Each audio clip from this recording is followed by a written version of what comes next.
저는 이제 이혼 전문 변호사로서 이혼을 결심하고 상담을 오시는 우리 의뢰인분 또는 이혼 소송 중 마무리된 후에도 뵙다 보니까 이제 이혼 자체에 대한 여러 가지 말씀을 좀 듣게 되는 것 같아요. 이게 이혼이 딱 결정이 되면은 정말 너무 좋아서 저 지금 너무 좋았는데 다른 분들도 막 이러세요. 근데 여기서 웃으면 안 될 것 같아서 나가서 웃으려고요. 이런 분도 있긴 있는데 좀 굉장히 이제 적으시고 상대방의 잘못으로 인해 뭐 이혼을 하셨든 또는 우리의 잘못으로 주된 규책 사유로 인해 이혼을 하셨든 조금 착잡한 마음을 갖고 마무리를 하시는 경우가 많이 있는 것 같아요. 그래도 정말 이제 새 삶을 이제 힘차게 사시는 경우도 있지만, 이혼 소송이 이제 본격화되고 나서 돌이킬 수 없는 시점 또는 이혼 후 종종 이런 건 좀 후회로 남는다 이런 말씀을 이제 해주시는 경우가 있어요. 저도 보면서 좀 안타까운 사안들이 있죠. 그러면 정말 이거를 이혼을 했어야 됐나?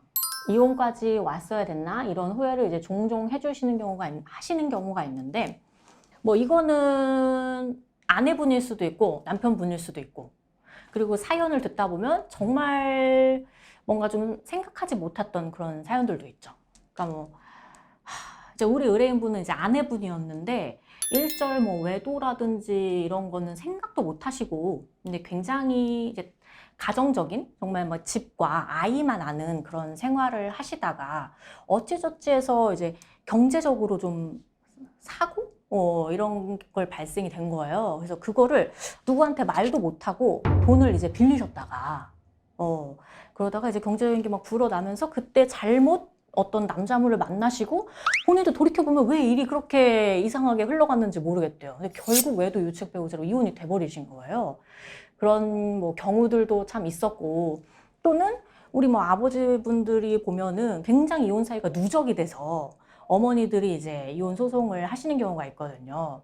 근데 뒤늦게, 정말 뒤늦게 이제 내가 기존에 왜 그랬었나 이런 이제 후회를 하시기도 하죠. 근데 제가 또 더 안타까운 건 뭐냐면, 별다른 이혼 사유가 없이 그때 당시에는 그게 너무 크게 느껴져서 이혼해 라고 말씀을 섣불리 하셨다가 상호 갈등이 심화돼서 정말 쭉쭉쭉 이혼으로 가버리신 경우, 왜 더 이상은 이제 돌이킬 수 없게 된 경우, 이때가 저는 더 좀 많이 안타깝지 않나 그런 생각이 들었습니다. 이혼이라는 건 참 신중히 결정을 해야 되고, 상호 혹시 개선의 여지는 없는지, 내가 이혼이라는 얘기를 정말 쉽게 꺼낼 게 아니라 뭔가 개선을 위해서는 오히려 꺼낼 수가 있는데, 이제 준비되지 않은 상태에서, 신중히 고민되지 않은 상태에서 섣불리 하실 말씀을 또 아닐 수도 있다 이런 생각이 듭니다. 저도 뭐 소개를 했던 사안이긴 한 것 같은데, 우리 이제 어느 날 뭐 남편분이 오셔가지고 아내가 친정으로 애를 데리고 갔다, 나는 이혼하면 아이는 꼭 내가 데리고 오고 싶다 이런 상황인데, 보니까 조금 개선의 여지가 있을 경우 좀 용서를 구해봐라 이렇게 조언을 드려서 회복되기도 하고, 그런 사례들을 제가 이제 몇 가지 소개해드리기도 했었는데요.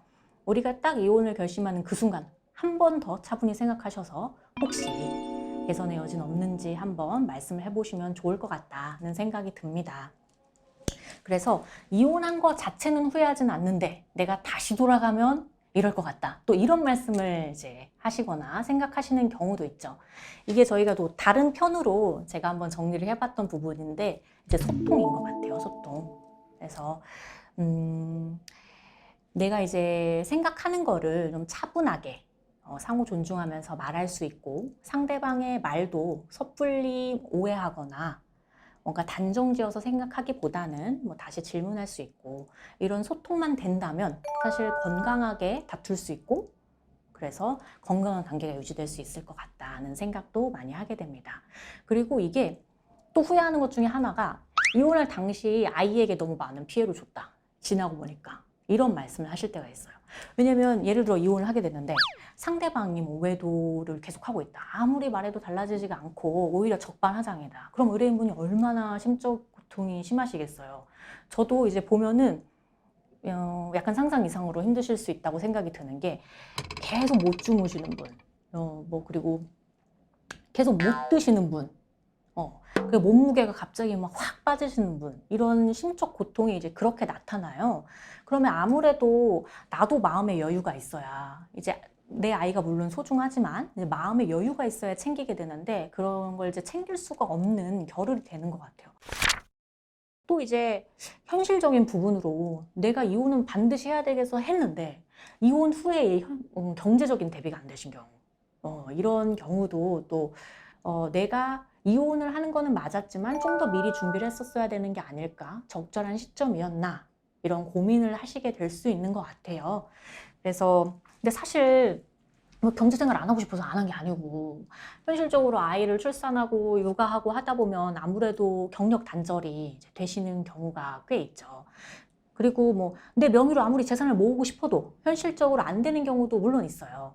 그래도 가능하다면 상대방은 뭐 계속 저축하고 남는 돈 쓰고, 나는 뭐 계속 생활비로 다 소진해버리고 이러시는 게 아니라, 이거는 이혼 여부를 떠나서 본인만이 경제력이 있어야만 이제 본인을 지킬 수 있고, 특히나 뭐 유사시 또 아이들을 지킬 수 있기 때문에 평소에 재산 부분, 그리고 또 명의, 재산 명의도 나한테도 좀 일부 해놓는다거나 이런 것도 필요할 것 같고, 경제적으로 뭐 어쩔 수 없이 단절이 되는 기간도 있겠지만 그 이후에는 뭐 이런 부업이라든지 뭐라도 조금 이제 하시는 거, 이런 것도 필요한 것 같다. 특히 이혼을 생각하신다면 더더욱 이혼 후에 대한 대비가 필요할 것 같다는 생각이 많이 듭니다. 그래서 이혼 후에 이제 현실적인 후회들도 한번 생각을 해보셔서 이혼 전부터 미리 조금 검토를 해보셔서 이혼 자체도 신중히 결정하고, 만일 정말 이혼을 해야 될 상황이라면 여러 가지가 미리 준비가 되셨으면 합니다.